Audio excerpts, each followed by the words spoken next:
In today's video, I'm going to teach you how to set up an automated workflow between Wix and HubSpot using Zapier. This is a fantastic way to streamline your processes, save time, and ensure that your data flows smoothly between platforms. So let's dive in and get started. First, you'll want to make your way over to Zapier. This platform acts as a bridge between different web applications, allowing them to communicate with each other seamlessly.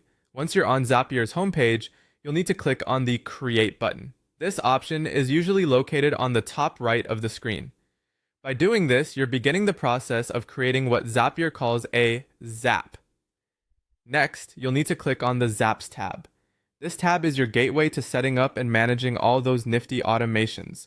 Once you're in the Zap section, you'll proceed by identifying what you want as your trigger.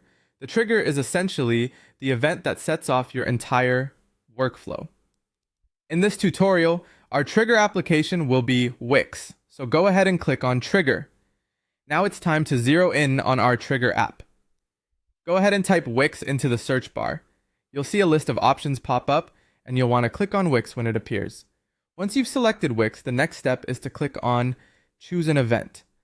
This is where you specify exactly what action in Wix will trigger your automation. You might have different event options here, so choose the one that best fits your needs. After selecting your trigger event, we move to the action part of our Zap. The action is what you want to happen in response to the trigger event. For this setup, you're going to search for HubSpot.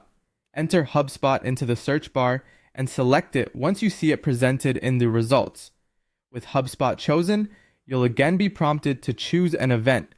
This time, it's the action that will occur within HubSpot as a result of your trigger. Select the event that best aligns with your workflow goals and proceed. It's crucial to make sure your accounts are connected properly, as this ensures that data is transferred smoothly. You may be prompted to log in and authorize access to both your Wix and HubSpot accounts, allowing Zapier to bridge the gap between them. Once connected, you'll see options to verify and test your connections. Last but definitely not least, you should click on Test to Trigger. This option allows you to run a quick test to ensure everything is set up correctly. It's always a good idea to double check that the automation works as intended before fully deploying it. And there you have it. You've created your first Zap connecting Wix and HubSpot. I hope this tutorial was clear and helpful for you. With this new tool, managing tasks across platforms should be simpler and more efficient. Thanks for watching and happy automating.